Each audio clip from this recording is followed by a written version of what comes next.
오스트랄로피테쿠스의 갑툭튀로 시작한 인류는 여러가지 문명을 거쳐오며 수백 수천만 가지의 유물 유적들을 남겨놓았습니다. 그리고 현대의 우리들은 아주 손쉽게 이러한 것들을 구경할 수가 있죠. 하지만 우리 역시 역사에 기록되어 있는 모든 유물 유적들을 온전히 볼 수는 없습니다. 해당 유산들이 훼손되거나 파괴되었기 때문이죠. 이러한 손실의 이유에는 여러가지가 있는데요. 자연적인 풍화침식에서부터 전쟁, 종교, 이념, 자연재해, 화재, 원로, 그리고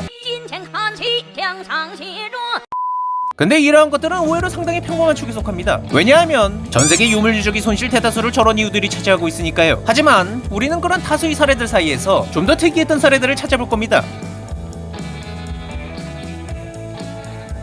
이스라엘과 팔레스타인, 아르메니아와 아제르바이잔, 중동 지역의 여러 분쟁 등 전쟁은 많은 유산들을 파괴시킨 주범 중 하나입니다. 물론 나랑쟤랑 목숨 걸고 싸우는 판에 인간이 유산이 어쩌고가 뭐 그리 중요하겠습니까? 오히려 상대방 빡치게 하는 게 더 좋을지도요. 그래도 말이죠, 그 와중에 특이하게 파괴된 경우들이 몇 개 있습니다. 그리스 아테네시에 있는 파르테논 신전은 고대 그리스 시대에 만든 신전으로 원래의 모습은 지금과는 많이 달랐습니다. 물론 중간중간 외적의 침입으로 인해 일부 손상을 입거나 내부 유물들을 도둑맞기도 하고 신전이 교회나 모스크로 기재되는 등의 수모도 겪었지만 신전 자체의 모습은 유지되고 있었죠. 헌데 1687년 베네치아와 오스만이 아테네에서 전투를 벌일 당시 아테네를 점령하고 있던 오스만 군대가 도시를 요새화시켰는데 이때 파르테논 신전을 화약고로 사용했습니다. 이 역사적으로 매우 가치있던 신전에 공격을 가하진 않을 것이라 생각한 거죠. 하지만 베네치아는 아주 깔쌈하게 포탄을 날렸죠. 그날 파르테논 신전엔 불사조 한 마리가 날아올랐고 신전은 그렇게 와장창 엔딩을 맞게 되었죠. 싸운 건 오스만과 베네치아인데 좆된 건 그리스였다 이 말입니다. 이후 신전은 계속 폐허 상태를 유지하다 1975년이 되어서야 복원을 시작하게 되었죠. 그 공사는 지금도 여전히 진행 중이라고 합니다. 18세기 후반에 지어진 아일랜드의 법원 건물 포코트 역시 1922년이 아일랜드 내전중에 탄약고로 사용됐는데 폭격으로 발생한 화재가 이 화약고를 덮쳐 폭발해버렸다고 합니다. 물론 이건 내전이었기에 양측 모두 이러한 폭발을 바라지는 않았다고 하는데요. 건물은 나중에 복구가 되었으나 내부에 복원하던 여러 역사적 기록들이 파괴되어 아일랜드의 역사 일부가 영구히 소실되었다고 합니다. 이외에도 인도에서 1460년대에 지어졌던 이슬람 대학인 마흐무드 가한 마드라사 역시 1635년에 이것을 막사로 사용하던 중 탄약고가 터져버리는 사고로 건물이 4분의 1이 파괴되었다고 합니다. 이건 심지어 1696년에 낙뢰까지 후드로 맞아 남아있던 건물마저 상당한 피해를 입었다고 하네요.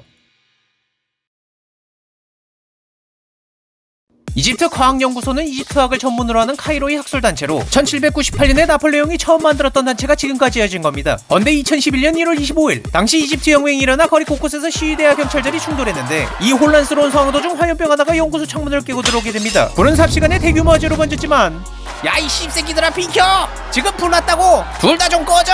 거리 상황이 워낙 개판이라 소방대원들이 현장에 빨리 도착할 수가 없었습니다. 결국 이 화재로 인해 무려 20만 건 물량이 나폴레옹 시대 서적과 문헌들 중 고작 3만 건만이 살아남는 엄청난 손실을 입었다고 합니다. 같은 연도에 바레인에서도 반정부 시위가 일어났었는데 정부에서 이에 대한 탄압으로 시아파이 모스크 35개를 파괴했습니다. 그 모스크들은 적게는 수십 년, 많게는 400년도 전에 지어진 것들이었지만 정부는 그딴 건 모르겠고 그냥 파괴해버렸다고 하네요. 물론 그 변명은 불법 건축물 철거였다고 합니다. 인도 아요디아에 있었던 건축물 바버리 마스지드, 다름 아닌 이슬람교 모스크입니다. 이 건물의 정확한 건축 날짜는 알 수 없지만 적어도 1717년에도 있었다는 자료가 존재하죠. 근데 이 모스크는 항상 힌두교와 이슬람교 사이에서 논쟁을 부르는 건물이었습니다. 왜냐하면 사원이 위치가 하필 힌두교의 신 라마의 탄생지라고 알려진 장소였기 때문이죠. 때문에 힌두교 측에서는 이 건물을 기존에 있었을 라마 사원을 파괴하고 지어진 모스크라 생각하여 항상 논쟁이 발생했죠. 해서 힌두교와 이슬람교 사이에서는 몇 번이 물리적 법적인 충돌이 일어나게 되었는데 1992년 12월 6일 무려 15만 명이 참여한 힌두교 측 시위에서 사람들이 점점 과격해지다가 급기야 모스크를 파괴해버렸습니다. 결국 이 때문에 몇 달간 힌두교와 이슬람교가 서로를 공격, 약탈, 방어하는 폭동이 발생하여 최소 2,000명 이상이 사망하는 결과를 맞게 되죠. 그리고 이 여파로 파키스탄에 있는 15세기 건축물로 추정되던 힌두교 사원 프라할라드 프리 사원이 보복으로 이슬람교 신자들에 의해 파괴되었다고 합니다.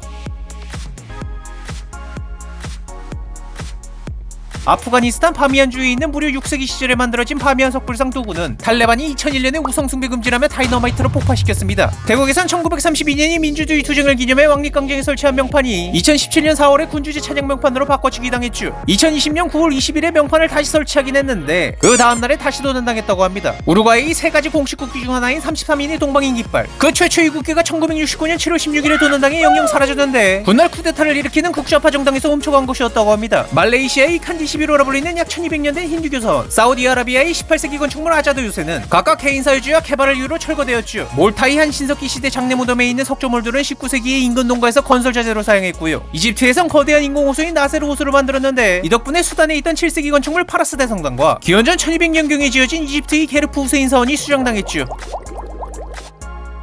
자, 오늘의 내용은 여기까지입니다. 물론 저는 사례의 일부만 정리해 소개했을 뿐 이외에도 여러가지 특이한 사유들은 많이 있습니다. 뭐 그만큼 인간이 빡대가리 짓이 굉장히 많았다는 소리겠지만요. 하지만 그러한 것조차 결국 인간이 역사이며 유산이라고 볼 수 있겠죠. 뭔 소리냐고요? 인간은 그 빡대가리 짓을 결국 못 고칠 거라는 겁니다. 고칠 수 있었으면 진작 고쳤겠지.